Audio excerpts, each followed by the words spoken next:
എല്ലാവർക്കും ഒരുപാട് സ്നേഹത്തോടെ മിനീസ് കിച്ചണിലേക്ക് ഹാർദമായ സ്വാഗതം. ഓണം എത്താൻ ഇനി കുറച്ച് ദിവസങ്ങളേ ഉള്ളൂ. ഓണം എന്നാൽ ആദ്യം മനസ്സിലേക്ക് ഓടി വരുന്നത് ഓണപ്പൂക്കളും ഓണക്കോടിയും ഓണസദ്യയുമാണ്. അപ്പോൾ നമ്മൾക്കും നല്ലൊരു ഓണസദ്യ തയ്യാറാക്കാം.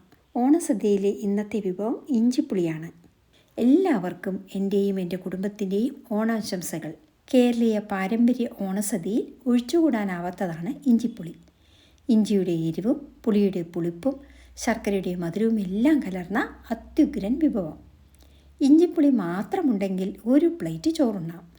പാലക്കാടൻ ഇഞ്ചിപ്പുളി തികച്ചും സ്പെഷ്യലാണ്. ഒരു പ്രാവശ്യം ഇതിൻ്റെ രുചി അറിഞ്ഞവർ പിന്നെ സദ്യയിൽ നിന്ന് ഇത് ഒഴിവാക്കാറില്ല. ദൂരസ്ഥലങ്ങളിലുള്ള മക്കൾക്കും സ്വന്തക്കാർക്കും കൂട്ടുകാർക്കും എല്ലാം കൊടുത്തയക്കാവുന്ന ഒരു ഉഗ്രൻ വിഭവമാണ് ഇഞ്ചിപ്പുളി. അച്ചാറുപോലെ തൊടുകറിയായിട്ടാണ് ഇത് വിളമ്പാറ്. 1 മാസം വരെ കേടുകൂടാതെയിരിക്കും ഈ കറി. അപ്പോൾ നമ്മൾക്ക് ഇഞ്ചിപ്പുളി ഉണ്ടാക്കാൻ തുടങ്ങിയാലോ? ഇതിന് ഒരു വലിയ നാരങ്ങ വലിപ്പത്തിൽ പുളിയെടുത്ത് 2 കപ്പ് ഇളം ചുടുവെള്ളം ഒഴിച്ച് 10 മിനിറ്റ് കുതിർക്കാൻ വയ്ക്കാം. പുളിയിൽ കൂടുതൽ വെള്ളം ഒഴിച്ചാണ് നമ്മൾ പുളിവെള്ളം തയ്യാറാക്കുന്നതെങ്കിൽ ഇഞ്ചിപ്പുളി കുറുകി വരാനെടുക്കുന്ന സമയവും കൂടും. ഇനി ഇത് കൈകൊണ്ട് നല്ലപോലെ ഞെരടി പിഴിഞ്ഞ് അരിച്ചെടുക്കാം. ഇപ്പോൾ നമുക്ക് നല്ല കൊഴുത്ത പുളിവെള്ളം തയ്യാറായിട്ടുണ്ട്. ഇനി അടുത്തതായി 2 വലിയ തുണ്ട് ഇഞ്ചി തോല് കളഞ്ഞ് ഗ്രേറ്ററിൽ ചീവിയെടുക്കാം. ഈ ഇഞ്ചി കൈകൊണ്ട് പിഴിഞ്ഞ് ഇഞ്ചിച്ചാറ് മാറ്റിവെക്കാം.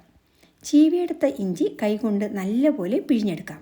ഈ ഇഞ്ചി നീര് ഒരു ഗ്ലാസ്സിലേക്ക് ഒഴിച്ച് മാറ്റിവെക്കാം. ഈ ഇഞ്ചി നീര് നമ്മൾക്ക് ആവശ്യമുണ്ട്. ഇനി നമ്മൾക്ക് ഇഞ്ചിപ്പുളിക്ക് വേണ്ടത് പച്ചമുളക് അരിഞ്ഞതും കുറച്ച് കറിവേപ്പിലയുമാണ്. ആദ്യം തന്നെ നമ്മൾക്ക് ഇഞ്ചി വറുത്തെടുക്കാം. ഇതിന് ഗ്യാസ് കത്തിച്ച് ഒരു പാൻ വയ്ക്കാം. ഇനി പാനിലേക്ക് 2 സ്പൂൺ വെളിച്ചെണ്ണ ഒഴിച്ചു കൊടുക്കാം. എണ്ണയിലേക്ക് നമ്മൾ ജ്യൂസ് പിഴിഞ്ഞെടുത്ത ഇഞ്ചി ഇട്ട് മീഡിയം ഫ്ലെയിമിൽ വറുത്തെടുക്കാം. ഇഞ്ചി മൂത്ത് പാകമാകുമ്പോൾ എണ്ണ ഇങ്ങനെ തെളിഞ്ഞ് വരും. ഇപ്പോൾ നമ്മുടെ ഇഞ്ചി ഗോൾഡൻ കളറൊക്കെ ആയിട്ടുണ്ട്. ഇനി ഇത് കുറച്ച് കറിവേപ്പില ചേർത്ത് ഒന്നുകൂടി ഒന്ന് വഴറ്റി കോരി വയ്ക്കാം. ഇത് നല്ലപോലെ തണുത്ത് വരുമ്പോൾ മിക്സി ജാറിലിട്ട് ലേശം പുളിവെള്ളം കൂടി ഒഴിച്ച് ജസ്റ്റ് ഒന്ന് അടിച്ചെടുക്കാം. ഇനി നമുക്ക് അതേ പാനിൽ തന്നെ 1 സ്പൂൺ വെളിച്ചെണ്ണ കൂടി ഒഴിച്ചു കൊടുക്കാം. ഇനി എണ്ണയിലേക്ക് 1 സ്പൂൺ കടുകും 1/2 സ്പൂൺ ഉഴുന്നുപരിപ്പും കുറച്ച് കറിവേപ്പിലയും 1/2 സ്പൂൺ പൊരികടലയും ചേർത്ത് താളിക്കാം.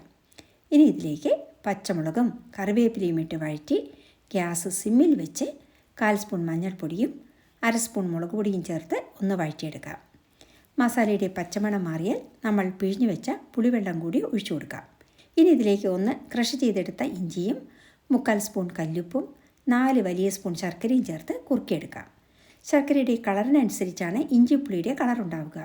കല്ലും മണ്ണുമുള്ള ശർക്കരയാണെങ്കിൽ ശർക്കര ഉരുക്കി അരിച്ചു വേണം ചേർക്കാൻ. നല്ല ശുദ്ധമായ ശർക്കര ആയതുകൊണ്ടാണ് ഡയറക്റ്റായി ചേർത്തത്. ഇനി വെള്ളം വറ്റി കുറുകി വരുമ്പോൾ നമ്മൾ മാറ്റിവെച്ച ഇഞ്ചി നീരിലെ തെളി മാത്രം ഒഴിച്ചു കൊടുക്കാം. ഇനി ഇതെല്ലാം കൂടി ഒന്ന് നല്ലപോലെ മിക്സ് ചെയ്തെടുക്കാം. ഇനി ഇതൊന്ന് 1 മിനിറ്റ് തിളയ്ക്കട്ടെ. അതിനുശേഷം നമ്മൾക്ക് ഗ്യാസ് ഓഫ് ചെയ്യാം. ഇത് തണുക്കുമ്പോൾ ഒന്നുകൂടി കുറുകി വരും. കാണുമ്പോൾ തന്നെ വായിൽ വെള്ളമൂറുന്ന ഇഞ്ചിപ്പുളി തയ്യാർ.